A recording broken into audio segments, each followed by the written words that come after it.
সেই মাস হলো রবিউল আউয়াল মাস। এই মাসে আপনার আমার কলিজার টুকরা ইমামুল আম্বিয়া সাইয়্যিদুল মুরসালিন খাতামুন নবিয়্যিন দু জাহানের বাদশা সরকার দু আলম এই পৃথিবীর জমিনে এ ধরায় আগমন করেছেন। ঠিক কিনা বলেন? নবীর উম্মত হইয়া দুনিয়াতে আসলাম আর মুখে মুখে আশিক রাসূল দাবি করলাম। আর রবিউল আউয়াল মাস আসলে একদিন শুধু ঈদে মিলাদুন নবী পালন করলাম, জনমের মতো জিলাপি খাইলাম, এর নাম কিন্তু নবীর আশিক হওয়া নয়। ঠিক কিনা বলি? ঠিক কিনা বলেন? আমরা দেখি এই রবিউল আউয়াল মাস আসলে কিছু মানুষ রাস্তায় ঢোল তবলা ব্যান্ড পার্টি লইয়া মিছিল করে কি করে না? জিলাপি খায়, জনমের খাওয়া। আমরা সকলেই বলি আলহামদুলিল্লাহ, আরো মহব্বতের সাথে বলি আলহামদুলিল্লাহ। আল্লাহর পেয়ারা বান্দারা, সমস্ত প্রশংসা কার জন্যে?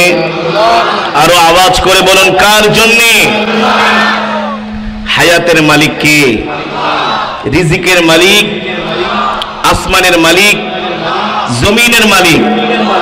আমরা কার গোলাম? আরো আওয়াজ করে বলুন, কার গোলাম? আল্লাহর বান্দা মুসলমানেরা। তাহলে আসমান যার, আইন চলবে তার। বলতে ভয় লাগে? আসমান কার? আসমান যার, আইন চলবে তার। জমিন যার, বিধান চলবে তার। আল্লাহর জমিনে অন্য কারো কুফরি মতবাদ চলতে দেওয়া যাবে না। ঠিক কিনা বলে? কোরআন হলো মুসলমানের সংবিধান।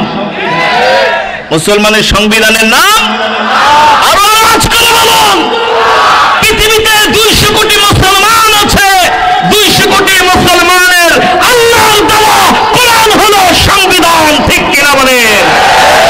আর মুহাম্মদুর রাসূলুল্লাহ সাল্লাল্লাহু আলাইহি ওয়াসাল্লাম হলেন আমাদের নেতা।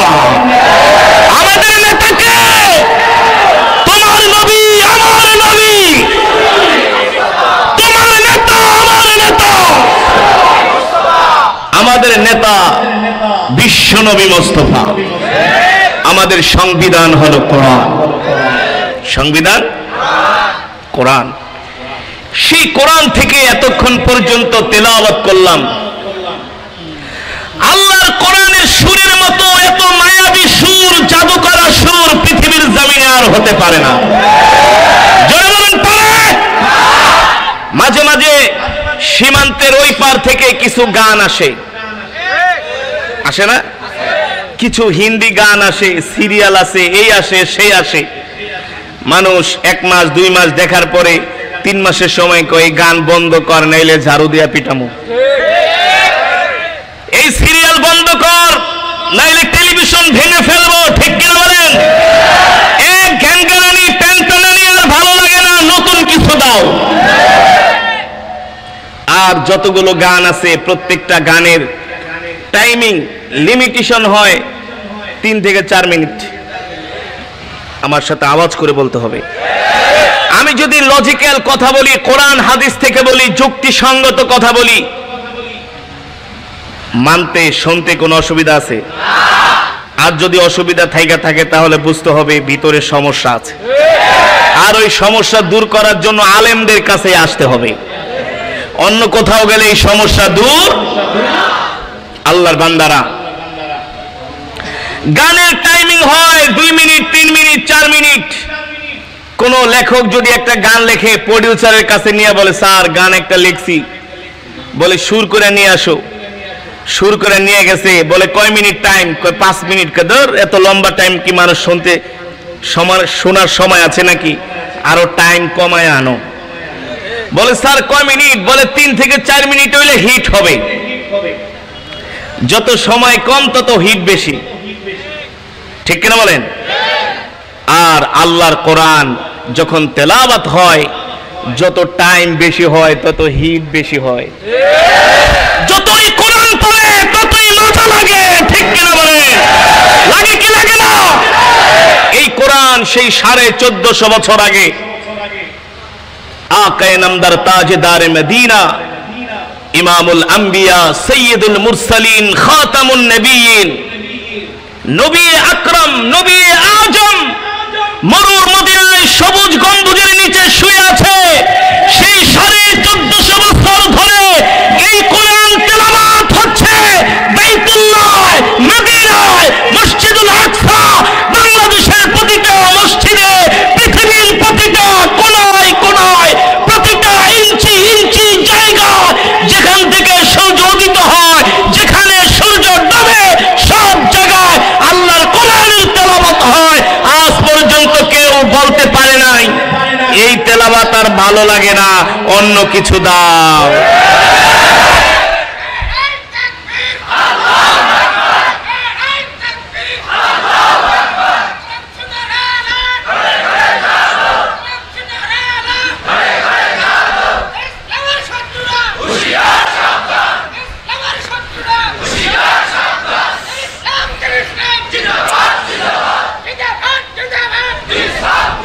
সম্মানিত হাজিরিন, আল্লাহর কোরআন শুনলে ঈমানের পাওয়ার বাড়ে, এটাই স্বাভাবিক। এটাই কি? এটা কি আমার কথা, আমার মৌলবীর কথা, আমার কথা না, আমার আল্লাহর জবানের কথা। আমার আল্লাহ যত বড় তার কথা তত বড়, ঠিক কিনা বলেন? আমার আল্লাহ বলছেন, আমার আল্লাহ বলছেন, শুনে রাখো যুবকের, আমার আল্লাহ বলছেন ওয়াইযা তুলিয়াত আলাইহিম আয়াতুহু যাদাতুহুম ঈমানা। কোরআনের তেলাওয়াত শুনলে ঈমান জিন্দা হয়, ঈমান শক্তিশালী হয়, মুর্দা ঈমান জীবিত হয়ে যায়, ঠিক কিনা বলেন? এই কোরআন শুনলে বেঈমান ঈমান গ্রহণ করে, বেঈমান ঈমান গ্রহণ করে। আমি পৃথিবীর অনেক দেশে আলহামদুলিল্লাহ আল্লাহর কোরআনের দাওয়াত নিয়ে গিয়েছি। এই কোরআনের তেলাওয়াত শুনে অনেক অমুসলিম কালেমা পড়ে মুসলমান হয়ে গিয়েছে।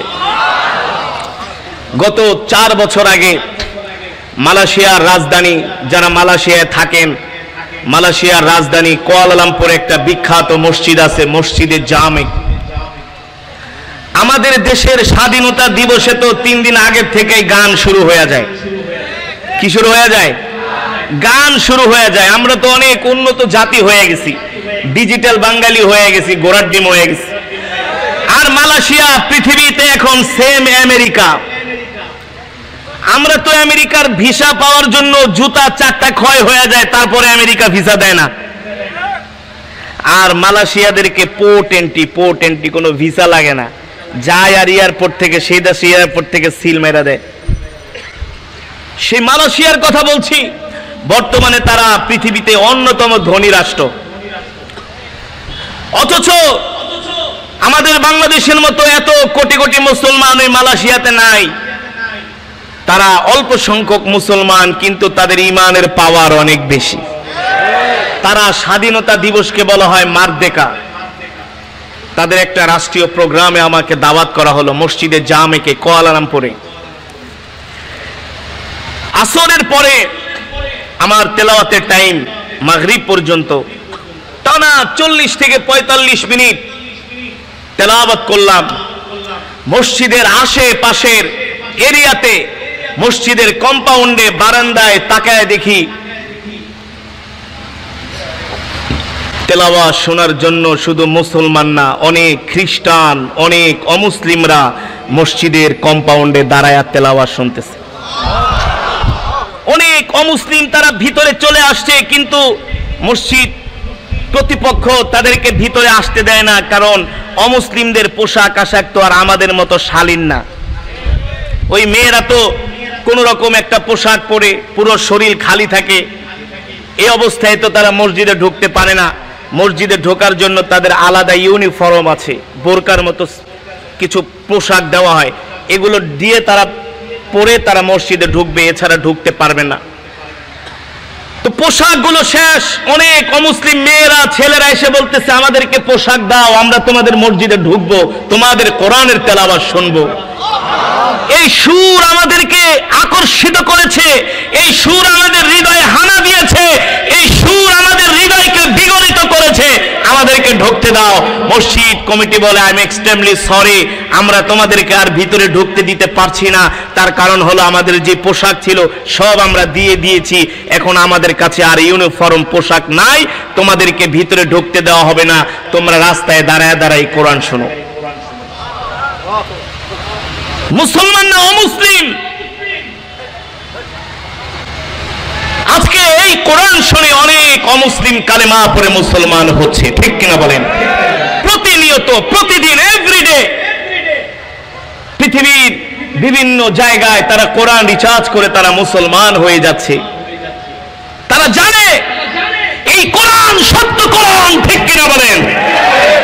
তো আমার যখন তেলাওয়াত শেষ হয়ে গেল, অনেক অমুসলিমরা এসেও আমাকে ধন্যবাদ জানাচ্ছে যে Quran reciter, your voice very nice, your তেলাওয়াত very nice, very excellent, thank you very much বলে বলে আমাকে তারা ধন্যবাদ দিচ্ছে। আমি জিজ্ঞেস করলাম যে ওরা কারা?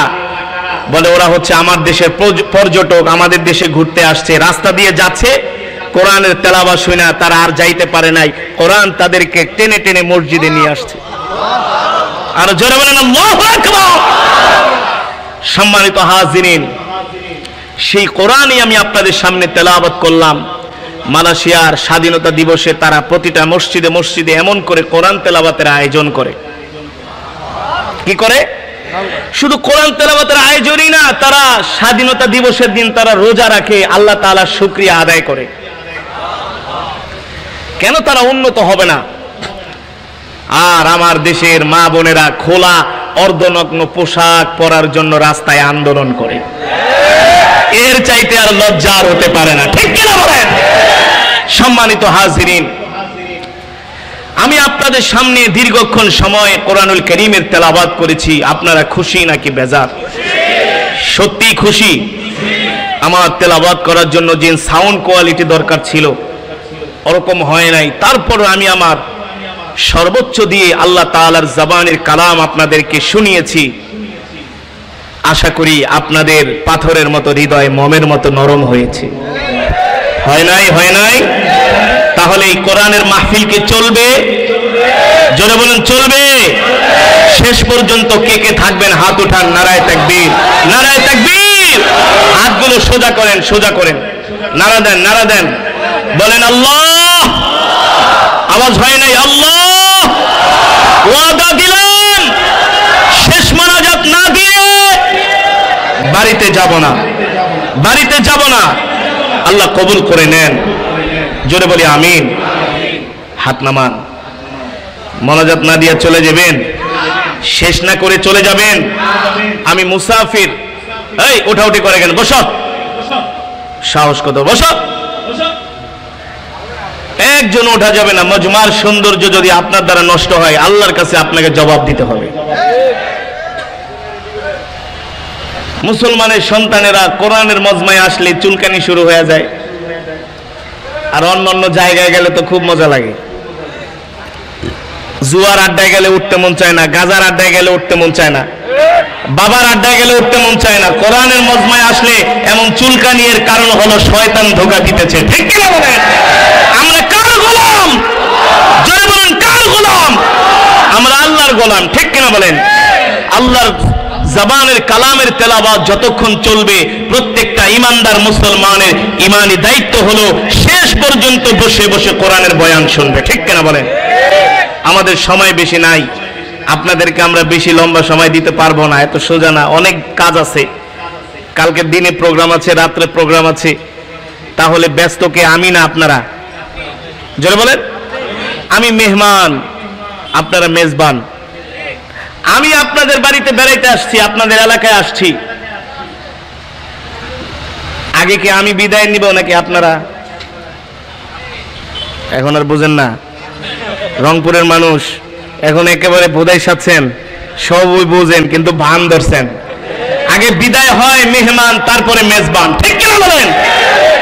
যদি মেহমানের আগে মেজবান বিদায় নেয়, তাহলে মেজবান হলো আনকালচার, অশিক্ষিত, অসামাজিক।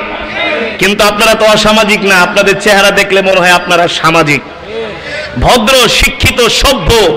সবচেয়ে বড় কথা হলো আপনারা সকলেই ধর্মপ্রাণ মুসলমান, আল্লাহর কোরআনের পাগল, ঠিক কিনা বলেন? আমি উত্তরাঞ্চলকে অনেক বেশি ভালোবাসি। লালমনিরহাট, রংপুর, কুড়িগ্রাম, দিনাজপুর, নীলফামারী, ঠাকুরগাঁও, নওগাঁ আমার খুব ভালো লাগে। এই উত্তরাঞ্চলে আসলে আমার খুব ভালো লাগে।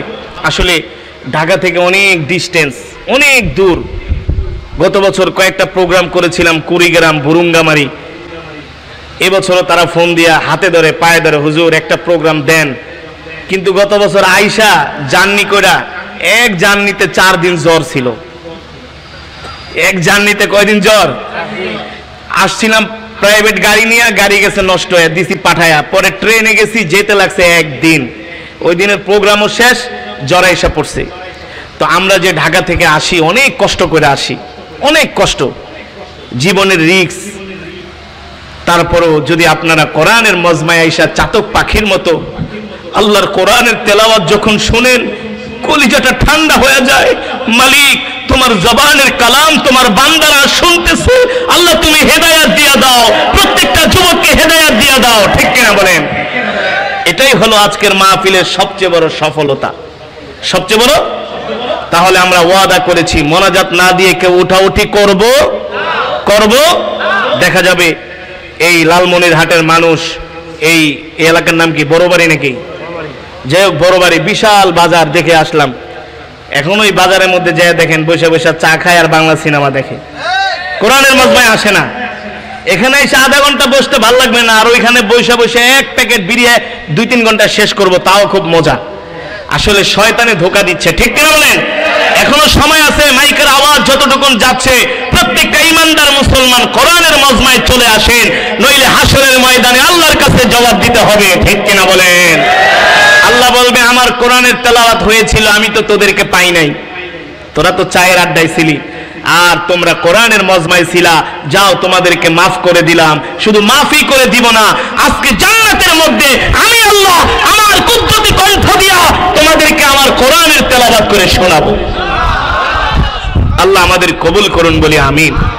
সম্মানিত হাজিরিন, এবার আসুন আমরা বয়ানের দিকে চলে যাই। আচ্ছা বলেন তো, এটা কি মাস?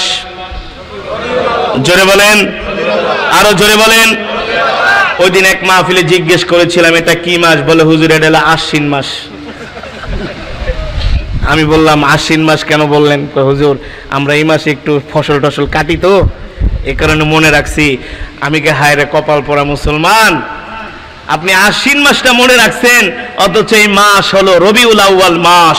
এই মাসে আপনার আমার কলিজার টুকরা ইমামুল আম্বিয়া সাইয়্যিদুল মুরসালিন খাতামুন নবিয়্যিন দু জাহানের বাদশা সরকার দু আলম এই পৃথিবীর জমিনে এ ধরায় আগমন করেছেন, ঠিক কিনা বলেন?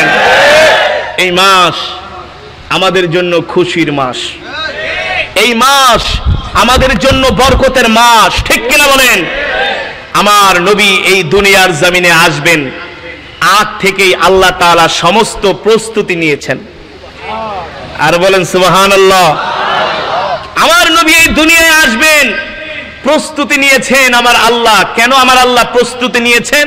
আমার আল্লাহ বলেন, ওগো আমার বন্ধু, ইব্রাহিম হলো খলিলুল্লাহ, আদম হলো সফিউল্লাহ, ঈসা হলো রূহুল্লাহ, মুসা হলো কালিমুল্লাহ, আর আপনি হলেন হাবিবুল্লাহ। আমি আগ বাড়ায়া আপনার সাথে বন্ধুত্ব করেছি, আমি, আপনি না, আমি। আল্লাহু আকবার। কে বলছেন? জোরে বলেন, কে বলছেন? একটু আগে আমি তেলাওয়াত করেছি, একটা আয়াত আমি বারবার পড়েছি, আপনারা খেয়াল করেছেন কিনা আমি জানি না।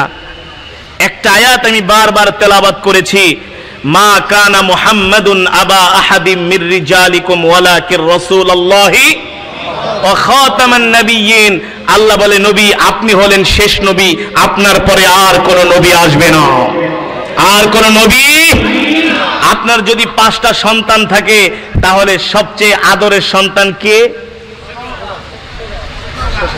শেষেরটা, ঠিক কিনা বলেন? তো আমার নবীকে আল্লাহ দুনিয়াতে সৃষ্টি করেছেন সবার আগে, পাঠিয়েছেন সবার শেষে। আল্লাহ বলে, নবী সবাইকে আমি আল্লাহ উপাধি দিয়েছি কালিমুল্লাহ, রূহুল্লাহ, জবিউল্লাহ, আর আপনাকে উপাধি দিয়েছি হাবিবুল্লাহ। আপনি হলেন আমার বন্ধু, আপনার মর্যাদা, আপনার শান সবার উপরে, ঠিক কিনা বলেন? সম্মানিত হাজিরিন, আমার নবী দুনিয়াতে আসবেন, আল্লাহ কেমন করে প্রস্তুতি নিয়েছেন দেখেন। আজকের মাহফিলে আমি আপনাদের এলাকায় এসেছি, আমাকে কেন্দ্র করে এই মাহফিলের প্যান্ডেল সাজানো হয়েছে, স্টেজ করা হয়েছে, লাইটিং করা হয়েছে, ভালো মানের সাউন্ড সিস্টেম আনা হয়েছে, ঠিক কিনা বলেন? কেন? একজন কোরআনের কারি আসবে, তার জবান থেকে আপনারা কালাম শুনবেন, আল্লাহর জবানের কালাম শুনবেন। আর ইমামুল আম্বিয়া, সাইয়্যিদুল মুরসালিন, দু জাহানের বাদশা, খাতামুন নবিয়্যিন এই দুনিয়ার জমিনে আসবে। আল্লাহ প্রস্তুতি নিলেন এটা হতে পারে। সম্মানিত হাজিরিন, আল্লাহ রাব্বুল আলামিন কোরআনের মধ্যে সে কথাই বলছেন, হাবিব আপনি আমার কেমন বন্ধু, আপনি আমার কেমন দোস্ত। আমি আল্লাহ আপনার সাথে আগ বাড়ায়া বন্ধুত্ব করেছি, আপনাকে আমি বন্ধুত্বের অফার দিয়েছি। ওগো আমার প্রিয় হাবিব, আমি আল্লাহ হলাম এই পৃথিবীর মালিক, রাজত্বের মালিক, একচ্ছত্র ক্ষমতার মালিক আমি আল্লাহ, ঠিক কিনা বলেন? একচ্ছত্র ক্ষমতার মালিক কে? এই পৃথিবীর মালিক কে? চন্দ্রের মালিক কে?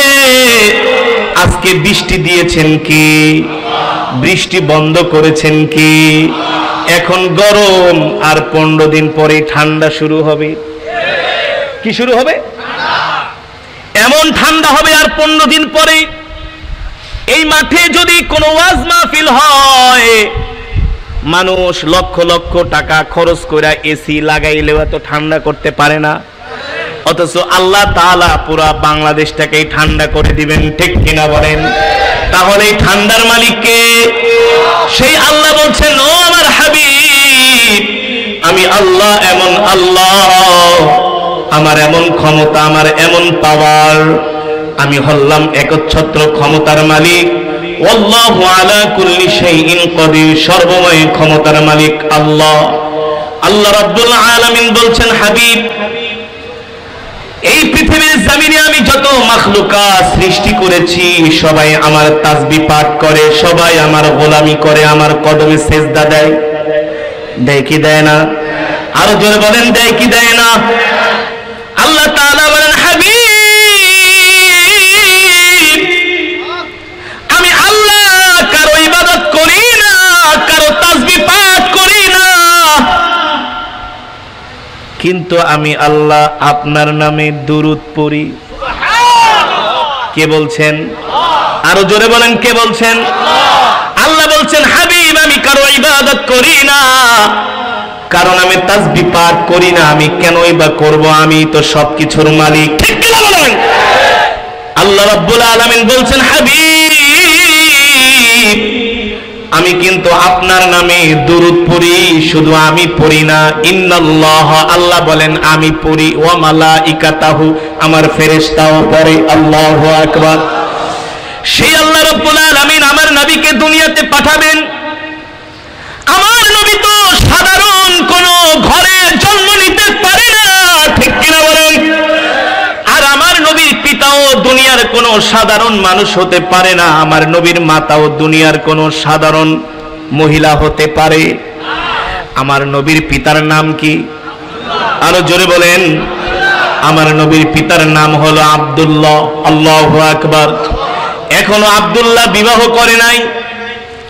নবীজির পিতা হযরতে আব্দুল্লাহ এখনো বিবাহ করে নাই, কিন্তু আব্দুল্লাহ রাস্তা দিয়া বের হয়, আরবের রমণীরা আব্দুল্লাহর চেহারার দিকে তাকায়, দেখে তার কপালের মধ্যে, ললাটের মধ্যে কি জানি চমকাইতেছে, আকর্ষণ, এমন আকর্ষণ মক্কার কোন যুবকের চেহারার মধ্যে এমন আকর্ষণ নাই। আরবের সুন্দরী রমণীরা আব্দুল্লাহর চেহারার দিকে তাকায়া পাগল পারা হয়ে যায়। আর কন্যারা তার বাবাকে যায় বলে, আব্বা জান ওই আব্দুল্লাহর সাথে আপনি আমাদের বিবাহের ব্যবস্থা করেন। আব্দুল্লাহর বাবা আব্দুল মুত্তালিবের কাছে বিবাহের প্রস্তাব নিয়ে যান। প্রতিদিন শত শত বিবাহের প্রস্তাব আসে হযরত আব্দুল্লাহকে বিবাহ করার জন্য।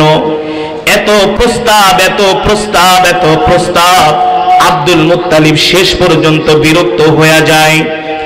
আব্দুল মুত্তালিব কন্যার বাবাদেরকে ডেকে বলে, তোমরা আমার ছেলের জন্য এত পাগল হয়েছো কেন? মক্কার জমিনে আরো তো যুবক আছে, আছে কি আছে না?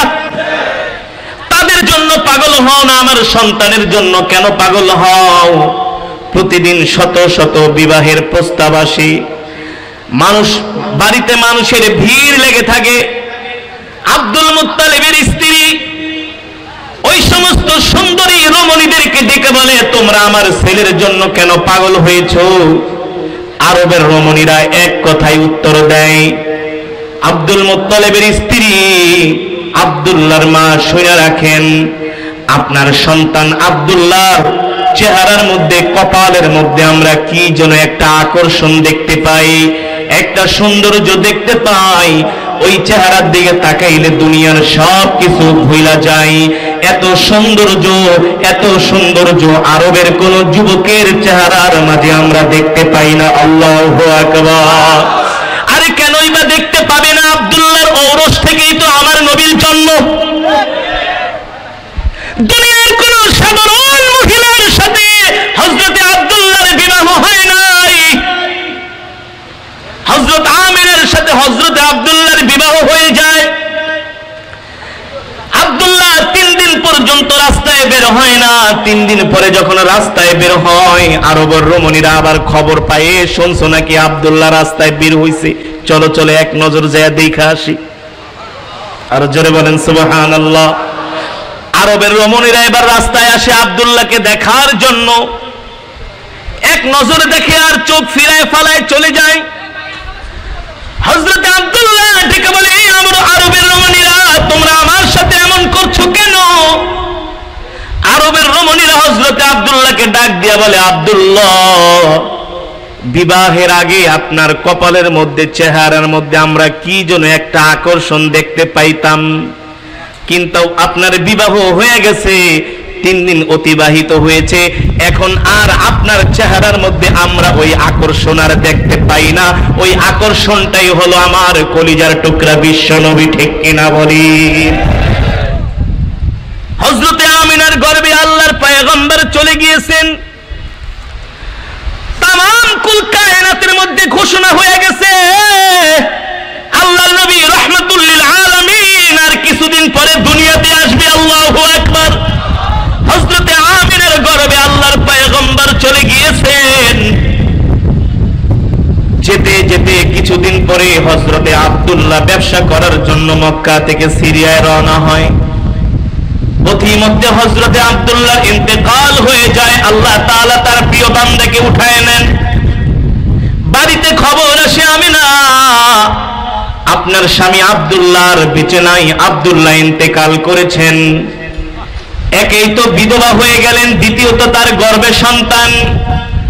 আপনাদের কাছে আমার প্রশ্ন, কোন মায়ের গর্ভে যদি সন্তান আসে আর ওই অবস্থায় যদি তার বাবা মারা যায়, স্বামী মারা যায়, ওই অবস্থায় যদি তার স্বামী মারা যায়, ওই গর্ভবতী মহিলার মতো এত অসহায় এই পৃথিবীর জমিনে আর কেউ হতে পারে না, ঠিক কিনা বলেন? আল্লাহর পয়গম্বরের বয়স তার মায়ের গর্ভে 6 মাস। আরবের রমণীদের প্রত্যেকটা বংশের মধ্যে একটা বাধ্যবাধকতা ছিল, কোন স্বামী যদি মারা যায় 1 বছর পর্যন্ত বিধবা স্ত্রীরা কোন সুগন্ধি ব্যবহার করতে পারবে না। কয় বছর? এটা ছিল আরবদের একটা প্রথা। কোন বিধবা স্ত্রী 1 বছর পর্যন্ত কোন সুগন্ধি ব্যবহার করতে পারবে না। কিন্তু আল্লাহর পয়গম্বর রাহমাতুল লিল আলামিন হযরতে আমিনার গর্ভে চলে আসলেন। এবার হযরতে আমিনা রাস্তা দিয়া বের হয়, পানি আনার জন্য কূপের কাছে যায়। হযরতে আমিনার শরীর থেকে এমন সুগন্ধি বের হয়, এমন ঘেরান বের হয়, যে ঘেরান কোনদিন আরবের মানুষ কানের নাকের মধ্যে শুনতে পায় নাই। আল্লাহু আকবার। কোনদিন এত সুন্দর সুঘ্রাণ কোনদিন তারা নাকের মধ্যে পায় নাই, এটা কোনো আরবের সুগন্ধি হতে পারে না, অন্য কোন জায়গার সুগন্ধি। আল্লাহু আকবার। এবার আরবের মহিলাদের মাঝে কানা ঘষা শুরু হয়ে যায়। আব্দুল্লাহ মারা গিয়েছে, তার বিধবা স্ত্রী এমন সুঘ্রাণ লাগায়া, সুগন্ধি লাগায়া রাস্তায় বের হয়। কারণটা কি? হযরতে আমিনার সম্মান নষ্ট করার জন্য কিছু কুটনা মহিলা এখনো এই সমাজে আছে, নাই? মানুষের ভালো দেখতে পারে না, শুধু অশান্তি আর অশান্তি, ঝগড়া লাগায় কি লাগায় না? এমন কিছু কুটনা টাইপের মহিলা একজন আরেকজনকে বলে, শুনছো নাকি আব্দুল্লাহ ইন্তেকাল করেছে, তার বিধবা স্ত্রী এমন সুগন্ধি লাগায়া রাস্তায় বের হয়, মতলবটা কি? নাউজুবিল্লাহ বলেন। আব্দুল মুত্তালিবের কাছে যায় বিচার দেয়, আপনার সন্তান ইন্তেকাল করেছে, আপনার বিধবা সন্তানের স্ত্রী রাস্তা দিয়া সুগন্ধি মাইখা রাস্তায় বের হয়, পানি আনার জন্য কূপের কাছে যায়। কারণটা কি? কারণটা কি? আব্দুল্লাহ বাবা আব্দুল মুত্তালিব বাড়িতে আইসা তার স্ত্রীকে ডাইকা বলে, স্ত্রী এদিকে আসো, তোমার সাথে একটা জরুরি আলাপ আছে। বলে কি আলাপ? বলে শুনছো নাকি সব মহিলারা তোমার ছেলের স্ত্রীর বিরুদ্ধে আমার কাছে নালিশ দিয়েছে। বলে কি নালিশ?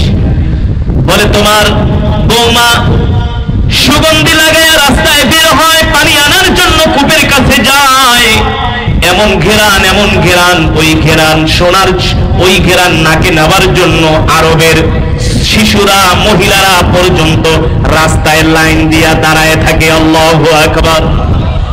আব্দুল মুত্তালিবের স্ত্রী বলে, হ্যাঁ এমন কয়েকটা নালিশ আমার কাছেও আসছে, কিন্তু কি করবে বলো? কিছুদিন আগে সন্তানটা মারা গেল, স্ত্রী বিধবা হয়ে গেল, তার গর্ভের সন্তান। এই অবস্থায় যদি আমি তাকে কিছু বলি, সে যদি কষ্ট পায়, এই কারণে আমিও কিছু বলি না। আব্দুল মুত্তালিব বলে, একটা কাজ করো, তোমার বৌমাকে ঘরের মধ্যে ডেকে নিয়ে আসো, আমরা দুইজনে মিলে আমরা তাকে নিয়ে একটু আলাপ আলোচনা করি, কোমল ভাষায়, নরম ভাষায় তাকে আমরা কিছু কথা বলে দিই, যাতে সে সুগন্ধি ব্যবহার করা বন্ধ করে, নইলে তো আমাদের বংশের মান সম্মান নষ্ট হয়ে যাবে। আব্দুল মুত্তালিবের স্ত্রী বলল, ঠিক আছে প্রিয় স্বামী, আমি আজকে আমিনাকে ঘরে ডাকবো। সন্ধ্যার সময় হযরত আমিনাকে ঘরে ডাকলেন। আব্দুল মুত্তালিব আর তার স্ত্রী দুইজন মিলে হযরত আমিনাকে ঘরের মধ্যে ডেকে দরজা লাগায় দিলেন। এবার আব্দুল মুত্তালিব আর তার স্ত্রী দুইজনে মিলে হযরত আমিনাকে ডেকে বলেন, বৌমা, ও আমার প্রিয় মা, তুমি তো আমার আদরের বৌমা, আমার সন্তান ইন্তেকাল করেছে, তুমি বিধবা হয়েছো, তোমার গর্ভে সন্তান এসেছে, তোমাকে কিছু কথা বলার জন্য আমরা ডেকেছি, কিন্তু কিভাবে তোমাকে কথাগুলো বলি মা? তুমি কষ্ট পেও না, দুঃখ পেও না, আমাদের মান সম্মান ধুলায় মিশা যাইতেছে, আমাদের সম্মান ঐতিহ্য রক্ষা করার জন্য মা তোমাকে কিছু কথা বলি। আমাদের বংশ হলো আরবের সবচেয়ে সম্ভ্রান্ত পরিবার, আমরা সবচেয়ে সম্ভ্রান্ত বংশের মানুষ আমরা। আমাদের বংশের কিছু বাধ্যবাধকতা আছে, নিয়ম নীতি আছে।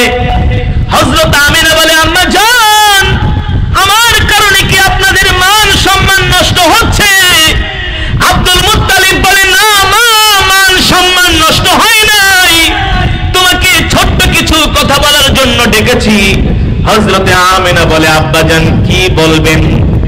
আব্দুল মুত্তালিব চোখের পানি ছেড়ে দিয়া বলে, মারে, তোমার স্বামী আমার ছেলে ইন্তেকাল করেছে, কষ্টে আমার কলিজাটা ফেটে যায়, কিন্তু মা শোনো শোনো,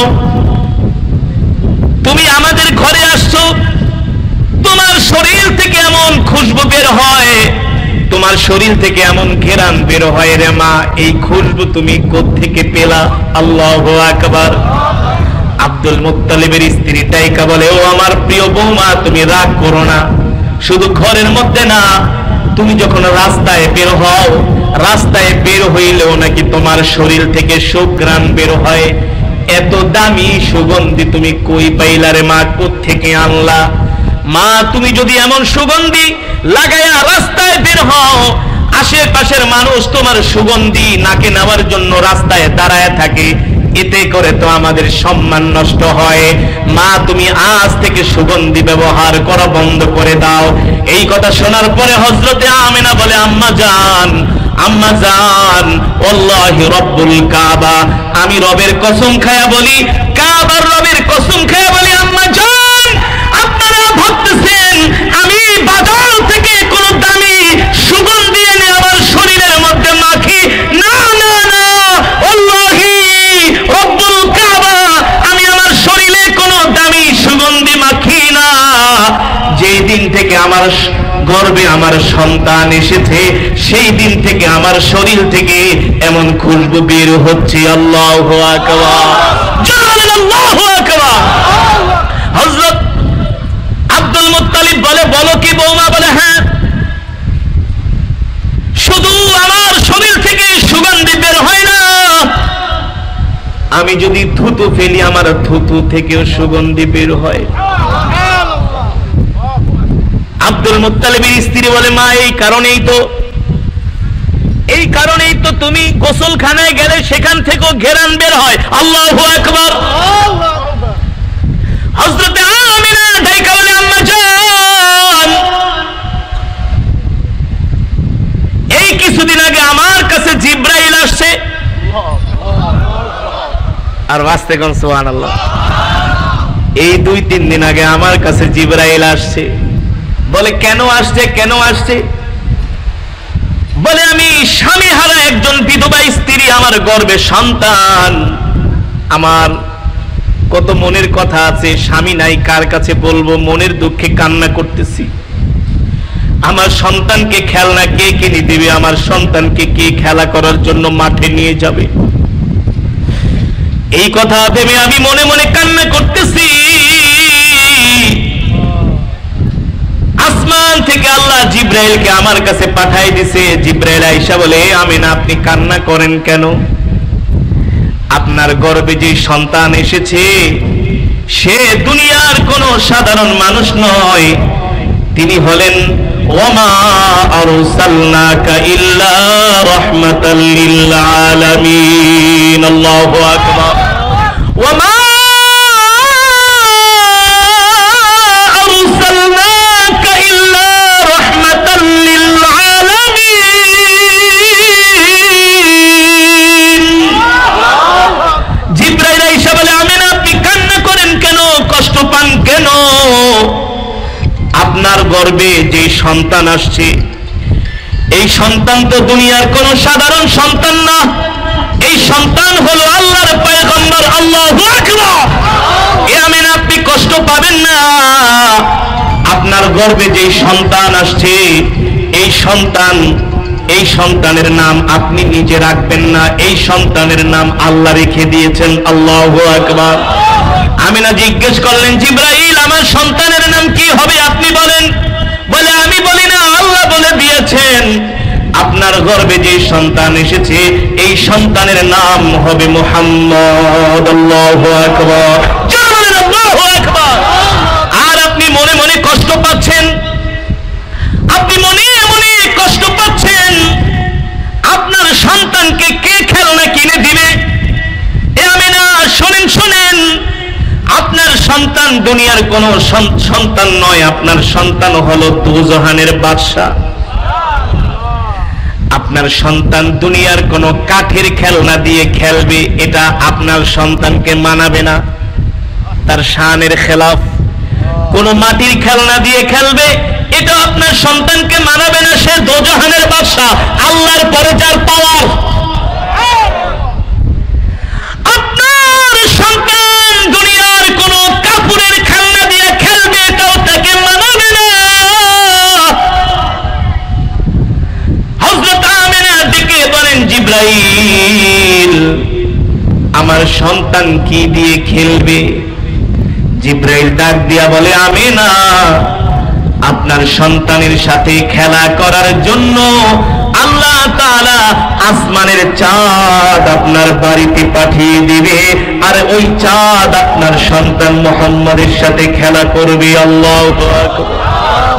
আল্লাহু আকবার।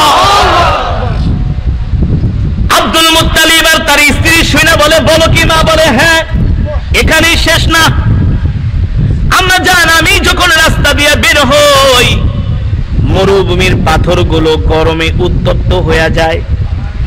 পাথরের উপরে পাড়া দিলে আগে গরম লাগতো, কিন্তু আমার মুহাম্মদ আমার গর্বে আসার পরে পাথর আমাকে দেখে সালাম দেয়, আসসালামু আলাইকি ইয়া আমিনা। ও আমিনা, আপনি জানেন আপনার গর্বে কে? আমিনা বলে, তোমরাই বলো আমার গর্বে কে? বলে, আপনার গর্বে হলো রাহমাতুল লিল আলামিন, দো জাহানের বাদশা। আমিনা, আপনি পাথরের উপর পাড়া দিবেন আর আপনার পায়ে গরম লাগবে, এটা হতে পারে না। আপনি দো জাহানের বাদশার মা, রাহমাতুল লিল আলামিনের মা, আপনি পাথরে পাড়া দিবেন আর পাথর শক্ত থাকবে, আপনার কষ্ট হবে, এটা হতে পারে না। আপনার মর্যাদায় আমরা পাথরটা তুলার মতো নরম হয়ে গেলাম।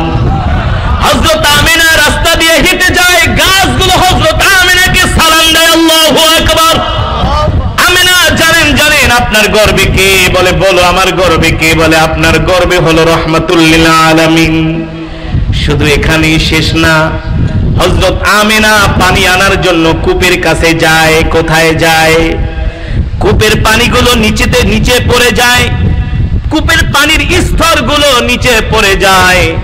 হযরত আমিনা কূপের কাছে গেলে কূপের পানিগুলো লাফ দিয়া উপরে উঠে যায় আর বলে, আমিনা, আপনি রাহমাতুল লিল আলামিনের মা, দো জাহানের বাদশা, আপনি পানি নেওয়ার জন্য আসছেন। বালতি দিয়া নিচ থেকে কষ্ট করে আপনাকে পানি উঠাইতে কষ্ট হবে, কিন্তু এমন বেয়াদবি আমরা পানি করতে পারি না। রাহমাতুল লিল আলামিনের বরকতে আমরা পানি লাফ দিয়া উপরে উঠা যাইতেছি, আপনি আপনার কলসটা ডুবায় নেন। আল্লাহু আকবার, যারা বলেন আল্লাহু আকবার। হযরত আমিনা বাড়িতে চলে যায়, আবার পানি নিচে চলে যায়। আমিনার বান্ধবীরা আসে, আমিনার সাথে যতক্ষণ আমিনা থাকে, হযরত আমিনার বরকতে কুয়ার পানিগুলো উপরে উঠা যায়। হযরত আমিনা চলে যায়, কূপের পানিও চলে যায়। আমিনার বান্ধবীরা কষ্ট হয় পানি নিতে, বাড়িতে যায়, বলে, বান্ধবী তুমি একটু আমাদের সাথে কূপের কাছে চলো। আমিনা বলে, কেন? বলে, তুমি যতক্ষণ কূপের কাছে থাকো ততক্ষণ কূপের পানিগুলো উপরে থাকে, আর তুমি চলে আসলে পানিগুলো নিচে নেমে যায়। তুমি দাঁড়ায় থাকো, আমরা আমাদের পানির মশগুলো ভরি, আমাদের পানির গ্যালানগুলো ভরি, এর বিনিময়ে আমরা তোমার কলসটা তোমার বাড়িতে পৌঁছে দিয়ে আসবো। আল্লাহু আকবার। সম্মানিত হাজিরিন, আল্লাহ তাআলা কোরআনের মধ্যে সেই কথাই বলেছেন, কুল ইন কুনতুম তুহিব্বুনাল্লাহা ফাত্তাবিউনি ইউহিব্বুকুমুল্লাহ ওয়া ইয়াগফির লাকুম যুনুবাকুম ওয়াল্লাহু গফুরুর রহিম। আল্লাহু আকবার। আল্লাহ তাআলা বলে, হে নবী, দুনিয়ার মানুষদেরকে বলে দেন, আমার প্রিয় হাবিব, তারা যদি আল্লাহকে পেতে চায়, আল্লাহর ভালোবাসা পেতে চায়, সর্বপ্রথম যাতে আপনার সাথে সম্পর্ক করে। ঠিক কিনা বলেন? আল্লাহ কোরআনের অন্য আয়াতের মধ্যে বলছেন, মা কানা মুহাম্মাদুন আবা আহাদিম মির রিজালিকুম ওয়ালাকিন রাসূলুল্লাহি ওয়া খাতামান নাবিয়্যিন ওয়া কানা আল্লাহু বিকুল্লি শাইইন আলিমা। ও নবী, আপনি হলেন শেষ নবী, আপনার পরে দুনিয়ার জমিনে আর কোন নবীর আগমন হবে না, আপনার পরে দুনিয়ার জমিনে আর কোন নবী আসবে না। আমার নবীর পরে এই দুনিয়ার জমিনে কেউ যদি নবী দাবি করে, সে হলো কাফের। ঠিক কিনা বলে? সে কি? আরো জোরে বলেন, সে কি? আল্লাহ তাআলা আমার নবীর মর্যাদা এত দান করেছেন। আল্লাহ কোরআনের মধ্যে বলছেন, ওয়া রাফা'না লাকা যিকরাক। আল্লাহু আকবার। নবী, মক্কার কাফেররা আপনাকে মিথ্যাবাদী বলে, আপনাকে তারা গালি দেয়, আপনার নবুয়তকে তারা অস্বীকার করে, আপনি লজ্জা পায়েন না, কষ্ট পায়েন না, আপনি দুঃখ পাবেন না।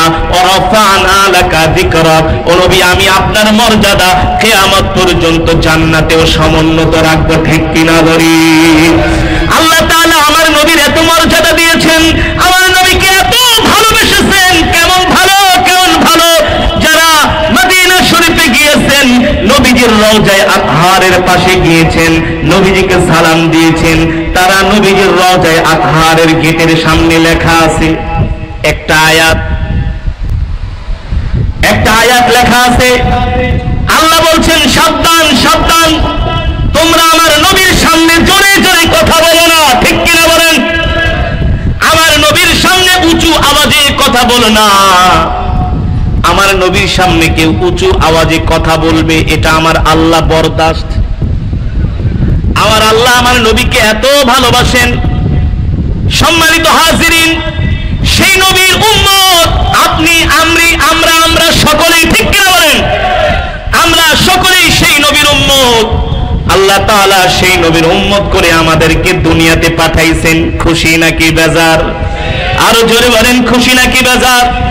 শুধু আমরা নবীর উম্মত হইয়া দুনিয়াতে আসলাম আর মুখে মুখে আশিক রাসূল দাবি করলাম, আর রবিউল আউয়াল মাস আসলে একদিন শুধু ঈদে মিলাদুন নবী পালন করলাম, জনমের মতো জিলাপি খাইলাম, এর নাম কিন্তু নবীর আশিক হওয়া নয়। ঠিক কিনা বলি? ঠিক কিনা বলেন? আমরা দেখি এই রবিউল আউয়াল মাস আসলে কিছু মানুষ রাস্তায় ঢোল তবলা ব্যান্ড পার্টি লইয়া মিছিল করে কি করে না? জিলাপি খায়, জনমের খাওয়া। চ্যালেঞ্জ করে বলি, হযরত সাইয়েদনা আবু বকর, হযরত ওমর, হযরত ওসমান, হযরত আলী, কোন সাহাবীরা ঈদে মিলাদুন নবী এমন করে ঢোল তবলা নিয়ে রাস্তায় জিলাপি খায় নাই আর মিছিল করে নাই। ঠিক কিনা বলেন? ঠিক কিনা বলেন? যদি রাসূলের এত বড় আশিক হও, পারলে কাদিয়ানী বিরোধী আন্দোলন করো।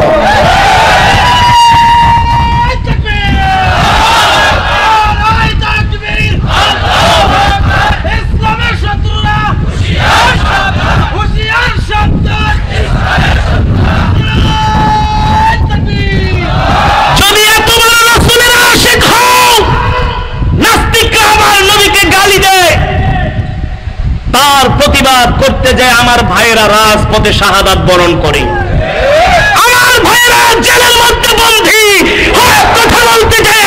ঠিক কিনা বলেন? ওই জায়গায় তোমাদেরকে পাওয়া যায় না।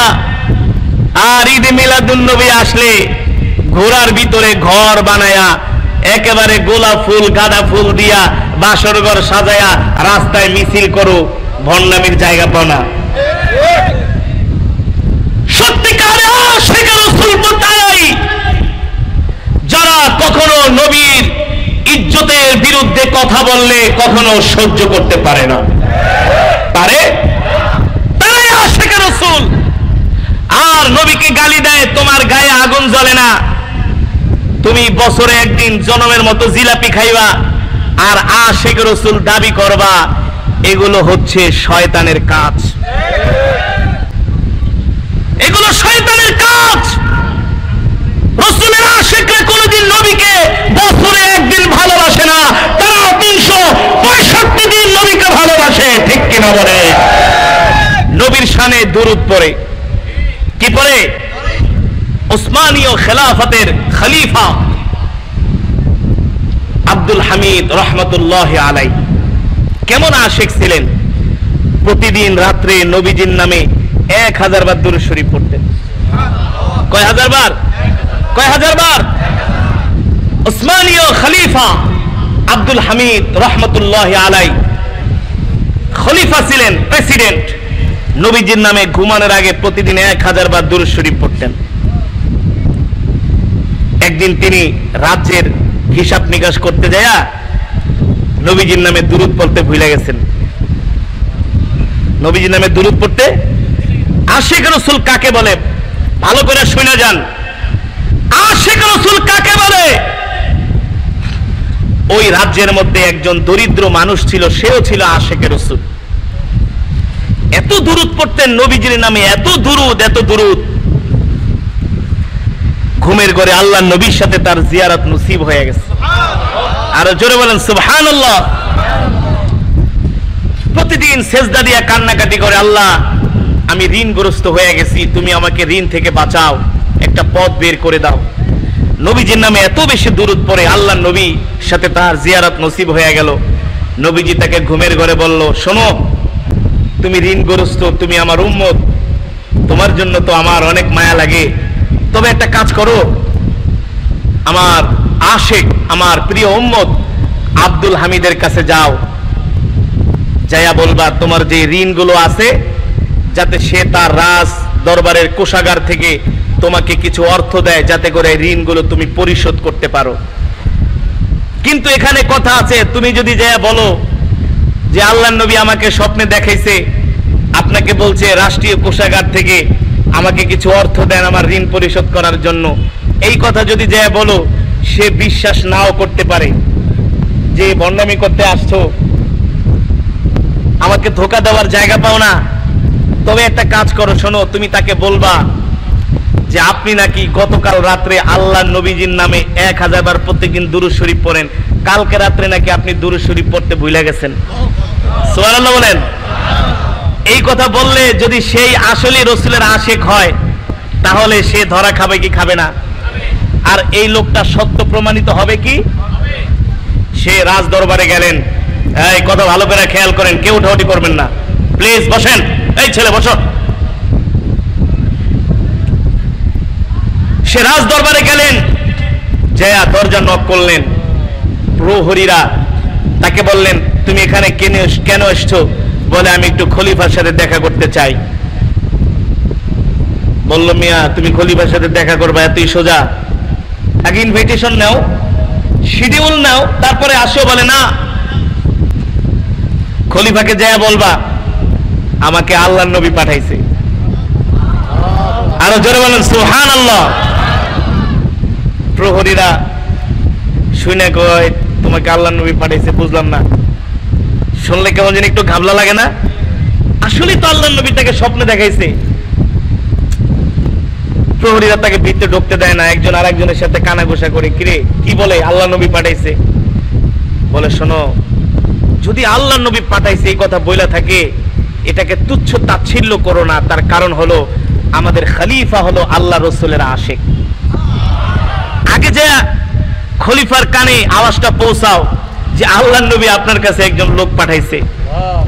রাসূলের আশিক কাকে বলে? রাসূলের মহব্বতকারী কেমন হতে হয় দেখেন।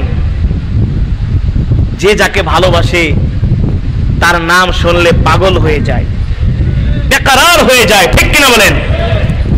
আল্লাহর নবী আম্মাজান খাদিজা রাদিয়াল্লাহু তাআলা এত ভালোবাসতেন, তিনি ইন্তেকালের পরে আল্লাহর নবী সব সময় আম্মাজান খাদিজার জন্য কাঁদতেন। হযরত আয়েশা জিজ্ঞেস করত, ওগো প্রিয় স্বামী, আমি কি সুন্দর কম? আপনি সব সময় শুধু খাদিজার জন্য কাঁদেন। আল্লাহর নবী বলতো, আয়েশা তুমি রাগ করো না, আমার খাদিজা আমাকে সেই হেরা গুহায় যায় খাবার দিয়ে আসছে। প্রচন্ড রৌদ্রের মধ্যে, উত্তপ্ত মরুভূমির মধ্যে, কত হাজার ফিট উপরে কাফেরদের চোখ ফাঁকি দিয়া আমার এই খাদিজা আমাকে খাবার দিয়ে আসছে। আম্মাজান খাদিজা রাদিয়াল্লাহু তাআলা ইন্তেকাল করার পরে আমার নবী হযরত খাদিজার জন্য এত বেশি কান্না করতেন। কোন সময় খাসি বকরি জবাই করলে গোশত নিয়া আম্মাজান খাদিজার বান্ধবীদের বাড়িতে দিয়ে আসতেন। ওই যে স্ত্রীকে বেশি ভালোবাসে, বান্ধবীদেরকে এই কারণে দিয়ে আসতেন যে তারাও আম্মাজান খাদিজাকে ভালোবাসতো। আশিক কাকে বলে? যখন খলিফাকে যেয়ে বলা হলো একজন লোক আল্লাহর নবী আপনার দরবারে পাঠাইছে, সে বসা ছিল, দাঁড়ায় গেছে, বলে বলো কি? বলে হ্যাঁ, তাড়াতাড়ি ঢুকতে দাও, আল্লাহর নবী পাঠাইছে, আল্লাহর নবী পাঠাইছে। আল্লাহু আকবার। ভাই, এমন কিছু বন্ধুত্ব আছে কি আছে না? আপনি দোকানদার, এক লোক আপনার ঘনিষ্ঠ বন্ধু পাঠাইছে, যাও ওই দোকানে যেয়ে বলো আমাকে 5000 টাকা দিতে, খালি আমার নাম বলবা, খালি শুধু আমার নাম বলবা। মানে আপনার জন্য আপনি আর সে এত সম্পর্ক, আপনার জন্য সে এত ফিদা, আপনার নাম বলা মাত্র টাকা দেয়া দেয়। আর একজন ইস্টাম লয়ে গেল, টাকা দেয় না। এটা হচ্ছে ভালোবাসা, এটা কি? মোহাব্বত। খলিফা আব্দুল হামিদ রহমতুল্লাহ দাঁড়ায় গেছে, বলে বলো কি? আল্লাহর নবী পাঠাইছে, তাকে আমার রাজদরবারে ঢুকতে দাও, লাল গালিচা বিছায়া দাও। আল্লাহু আকবার, আল্লাহু আকবার। সম্মানিত হাজিরিন, ওই রাসূলের আশিকের জন্য লাল গালিচা বিছিয়ে দেওয়া হলো।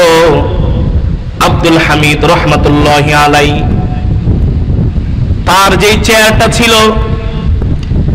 ওই চেয়ারে তিনি না বসে ওই আল্লাহর নবীর আশিককে বসালেন। আল্লাহু আকবার। একজন খলিফা প্রেসিডেন্ট কেমন আল্লাহর নবীর আশিক ছিল, বলে এই চেয়ারে এখন আমি বসবো না, তোমাকে আমার নবী পাঠাইছে, মানে তুমি আল্লাহর নবীর মেহমান। বলতেছে খলিফা বেয়াদবি হয়ে যায়, আপনি এই চেয়ারে বসেন, এটা আপনার চেয়ার, আপনার কুরসি। বলে না না না, আমি যে তোমাকে চেয়ারের মধ্যে বসাইছি এটা তোমার সম্মান না, এটা আমার আল্লাহর নবীর মর্যাদায়। এবার বলো বলো, তোমাকে আল্লাহর নবী আমার কাছে কেন পাঠিয়েছেন? রাসূলের আশিক বলেন খলিফা, আল্লাহর নবী আমাকে আপনার কাছে পাঠিয়েছেন, আমি কিছু ঋণগ্রস্ত। আল্লাহর নবী বলেছেন আপনার রাষ্ট্রীয় কোষাগার থেকে আমাকে কিছু অর্থ দেন, যাতে করে আমি আমার ঋণ পরিশোধ করতে পারি। আপনি আমার কথা বিশ্বাস করতেও পারেন, নাও করতে পারেন। এই কথাটা সত্যায়ন করার জন্য, আপনাকে বিশ্বাস করানোর জন্য আমার কাছে একটা প্রমাণ আছে, দলিল আছে। খলিফা বললেন কি দলিল? তুমি পেশ করো তোমার দলিল আমার কাছে। রাসূলের আশিক বললেন খলিফা, আল্লাহর নবী বলেছেন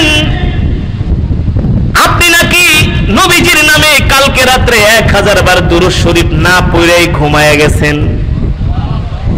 এই কথা শোনার পরে খলিফা আব্দুল হামিদ বসা থেকে দাঁড়ায়া চোখের পানি ছেড়ে দিয়া বলে, বলো কি? বলে হ্যাঁ। আল্লাহর নবী বলছেন কালকে রাত্রে নাকি আপনি আল্লাহর নবীর নামে 1000 দুরূদ শরীফ পড়েন নাই, না পড়ে ঘুমায় গেছেন। খলিফা আব্দুল হামিদ বলে হরে ভাই, কালকে আমি আমার রাজ্যের হিসাব নিকাশ নিয়ে বসছিলাম, হিসাব নিকাশ করতে করতে অনেক রাত্র হয়ে গেছে, আমি নবীজির নামে 1000 দুরূদ শরীফ পড়তে আমি ভুলে গেছি। এই কথা বলে তিনি চোখের পানি ছেড়ে দিয়ে তাকে জড়ায় ধরলেন। আল্লাহু আকবার। জড়ায় ধরে বলে ভাই, রাজ্যের হিসাব নিকাশ করতে যায় নবীর নামে দুরূদ পড়া ভুলে গেছি, হায় রে আমার কপাল পুড়ে গেছে। আল্লাহু আকবার। এবার তাসবিহ হাতে নিয়া সে চিন্তা করে আমি কেমন রাসূলের আশিক, আমার চাইতে আরো সে বড় আশিক। বলে ভাই তুমি আমার দরবারে আসছো, আমার কাছে কি চাও বলো, কেন আসছো? বলে আল্লাহর নবী বলছেন আমাকে আপনি আপনার রাজ দরবারের কোষাগার থেকে কিছু অর্থ দেন, যাতে আমি আমার ঋণটা পরিশোধ করতে পারি। খলিফা বলে ভাই একটু দাঁড়াও, একটু বসো। সে তার অর্থমন্ত্রীকে ডাকলেন আর বললেন যাও যাও, রাজ দরবারের কোষাগার থেকে 1 থলে অর্থ নিয়ে আসো। 1 থলে স্বর্ণ মুদ্রা আনা হলো। এনে তিনি ওই রাসূলের আশিকের হাতে দিলেন আর বললেন বলো ভাই আমার নবী কি বলছে? বলে আল্লাহর নবী বলছেন আপনি নাকি কালকে রাত্রে নবীজির নামে 1000 বার দুরূদ শরীফ পড়েন নাই। ভাই তুমি আমাকে এই সুসংবাদটা দিছো, এই কথাটা বলছো, এই কারণে নাও তোমাকে আমি 1 থলে স্বর্ণ মুদ্রা দিলাম। আল্লাহু আকবার। নবীর প্রেমে পাগল হয়ে অর্থমন্ত্রীকে বলে আর 1 থলে স্বর্ণ মুদ্রা নিয়ে আসো। আবার আর 1 থলে স্বর্ণ মুদ্রা আনা হলো। দ্বিতীয়বার বলল ভাই বলো বলো আমার নবী কি বলেছেন? ওই যে রাসূলের সাথে সম্পর্ক, রাসূলের আশিক, যতই নবীজির নাম শুনে ততই মজা লাগে। আল্লাহু আকবার। বলো ভাই আমার নবী কি বলেছেন? বলছেন আপনি নাকি নবীজির নামে 1000 বার দুরূদ শরীফ না পড়ে রাত্রে ঘুমায় গেছেন। ভাই আমার নবী কি এই জন্য আমার উপরে অভিমান করেছে? ভাই নাও, তুমিও তো রাসূলের আশিক, এই স্বর্ণ মুদ্রাগুলা নাও। দ্বিতীয়বার স্বর্ণ মুদ্রা দিলেন। আবার তার অর্থমন্ত্রীকে বললেন আরেকটা থলে নিয়ে আসো। তৃতীয়বারের মতো আরেকটা থলে স্বর্ণ মুদ্রা আনা হলো। আর বলল ভাই আরেকটা বার বলো আমার কলিজার টুকরা আমার নবী আমার নামে কি বলেছে। আল্লাহু আকবার। এবার ওই খলিফা আশিক রাসূল বলতেছেন খলিফা আব্দুল হামিদ, আল্লাহর নবী আপনার নামে বলেছেন আপনি নাকি রাত্রবেলা 1000 বার দুরূদ শরীফ না পড়া ঘুমায় গেছেন। এ ভাই, তুমি আমার ভুল ভাঙাইয়া দিলা। আমি আল্লাহর নবীর নামে আজকে রাত্রে 1000 বার দুরূদ শরীফ পড়ি নাই, তুমি আমাকে এই কথাটা জানায় দিলা। তুমি যদি আমার রাজ দরবারে না আসতা, আমি কোনোদিন এই খবর জানতে পারতাম না, ঠিক কিনা বলেন? এই কারণে নাও, দ্বিতীয়বার আমি তোমার হাতে আর এক থলে স্বর্ণ মুদ্রা দিয়া দিলাম। আল্লাহু আকবার, জানান আল্লাহু আকবার। এই ছিল তার রাসূলের আশিক, নবীজির জন্য সব কিছু দিয়ে দিত। ফিদা কাবি ওয়া উম্মি ইয়া রাসূলুল্লাহ। ও যুবক, ও মুসলমান, আল্লাহর নবীকে মুখে মুখে ভালোবাসলে হবে না, আল্লাহর নবীকে জীবনের সব দিয়ে ভালোবাসতে হবে, ঠিক কিনা বলেন? কে কে রাজি আছেন? হাত উঠান। নারে তাকবীর, নারে তাকবীর, নারে তাকবীর। আল্লাহ আমাদের কবুল করুন বলি আমিন। হাত নামান।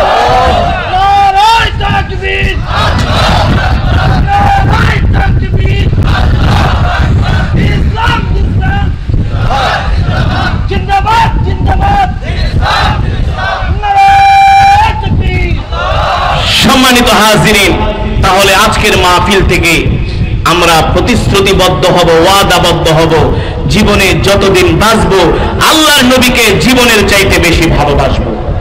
রাজি আছেন তো ইনশাআল্লাহ? আরো আওয়াজ করে বলেন, রাজি আছেন তো ইনশাআল্লাহ?